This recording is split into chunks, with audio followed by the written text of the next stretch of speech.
अब गांव में गोद लेने के बाद क्या कुछ बदला है, ये तस्वीरें दरअसल इन्हीं से जानते हैं। क्योंकि सांसद ने जब गांव को गोद लिया तो कारण क्या रहे और गांव गोद लेने के बाद बदलाव कितना होगा और कितना हुआ है, क्योंकि 2024 में लोकसभा का चुनाव भी है। लोग हैं हमारे साथ, बात करते हैं। गांव को गोद क्यों लिया गया? गांव का लोग जो यही सब विकास के लिए लिया गया है, लेकिन विकास है नहीं। विकास नहीं है, क्या दिख रहा है आगे? गांव में क्या विकास होना चाहिए? अंधकार हो रहा है, कुछ बिजली तो आती है, कुछ नहीं विकास है। जो बात सब सड़क, घर दुआर, नाला कुछ नहीं बया। तो वही बदलाव के लिए यहाँ गोद लिया गया है। हाँ हाँ। बताइए क्या नाम है आपका? सर मैं कमलेश जायसवाल बोल रहा हूँ। तो सांसद जी तो गोद ले लिए, लेकिन क्या बदलाव दिख रहा है? देखिए सांसद जी बदलाव गोद ले लिए हैं, अब उनके ऊपर भरोसा है। अब उनके अंदर क्या है, गांव को अच्छा सुंदरीकरण देंगे या गांव का सड़क नाली सीवर बनवाएंगे, गांव को अच्छा सा विकास करेंगे, अब उनके ऊपर निर्भर करता है। लेकिन गोद लेते लेते अब तो चुनाव आ गया। चुनाव आया है सर, तो कोई दिक्कत नहीं है। चुनाव में हम लोग पूरा उनका सहयोग करेंगे, लेकिन ये अब उनका जिम्मेदारी क्या है वो अपना आप निभाएंगे। बिजली के नाम पर आप लोग सहमत है? आती है? हाँ, बिजली आती है, बिजली आती है सर। कि ये तस्वीर जो है बिजली की कब से बदली है? ये तस्वीर पहले मतलब सांसद जी के पहले से ही तस्वीर इसकी बदली है, जब से बीजेपी की सरकार आई। बीजेपी की सरकार में अच्छी हुई? जी जी जी। इसके पहले कैसी स्थिति? काफी बदलाव हुआ, काफी लोगों को सुविधा मिला, और जब से बीजेपी की सरकार आई तब से हम लोगों को काफी सहूलियत और सुविधा मिला।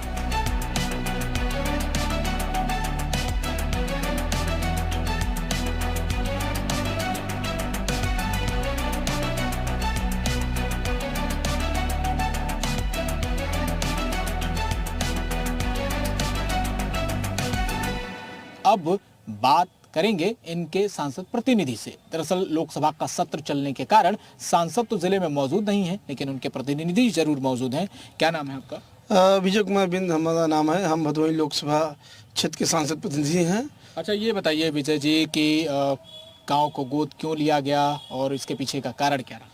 गांव को गोद इसलिए लिया गया है कि उस गांव काफ़ी पिछड़े हुए हैं, और उसको लेकर हम लोग जितना से ज़्यादा उस गांव को डेवलपमेंट कर सकें, उसमें विकास की तमाम योजनाओं को ला सकें, जैसे वहां का कोई भी व्यक्ति किसी भी सरकारी योजना से ना छूटे और ना ही गांव की कोई सड़क, पानी, बिजली की कोई समस्या न। बुनियादी सुविधाएं जो है गाँव में वो मौजूद नहीं मिली। बिजली तो आती है लेकिन सड़क नहीं है, अस्पताल की व्यवस्था नहीं है, लोगों के सर पे छत नहीं है।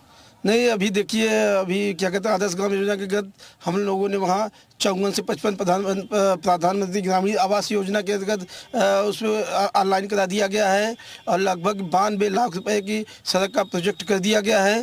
माननीय सांसद जी की अपनी निधि से भी उस गांव में 10 से 15 लाख रुपए के रोड दे दिए हैं। और उस गांव में सबसे बड़ी समस्या है जल निकासी की, कि जो बरसात के समय नहर का पानी गाँव में आ जाता है तो लगभग 40 से 50 बीघे की ज़मीन खेतों में किसानी के समय बड़ी समस्या होती है। उस वाहे के लिए भी हम लोग प्रोजेक्ट बना के भेज दिए हैं, और शासन से बहुत जल्द ही पैसा आने वाला है। और बैदा खास ही नहीं, पूरे हम लोगों ने 5 साल में 5 गांव के लिया है। हर गांव में ऐसी कोई समस्या नहीं रह जाएगी कि जो वहां के व्यक्ति किसी भी प्रकार की समस्या से जूझें।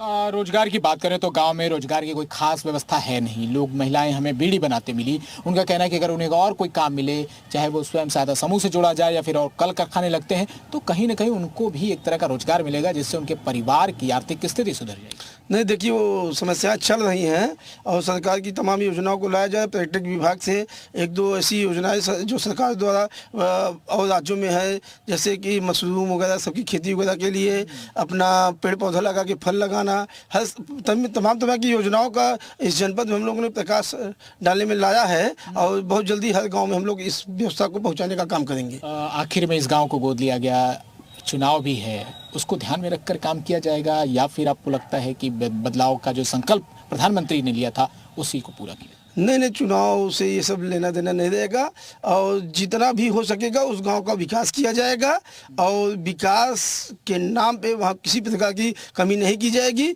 और यथासंभव उस गांव का विकास किया जाएगा। ठीक है, देखिए, विकास के खाके को खींचने की तैयारी जरूर की गई है। वादा किया जा रहा है कि विकास किया जाएगा। अब ये विकास का जो दावा है वो कितना पूरा होता है, कितना अधूरा रहता है, इसकी मुहर जनता खुद 2024 में लगाएगी। लेकिन हमने जब दावों की पड़ताल की की हकीकत क्या निकल कर आई वो भी हमने आपको तस्वीरों के जरिए दिखाई। आगे और भी सांसदों की रिपोर्ट कार्ड आपको पेश करते रहेंगे। तब तक के लिए दीजिए हमें इजाजत। नमस्कार।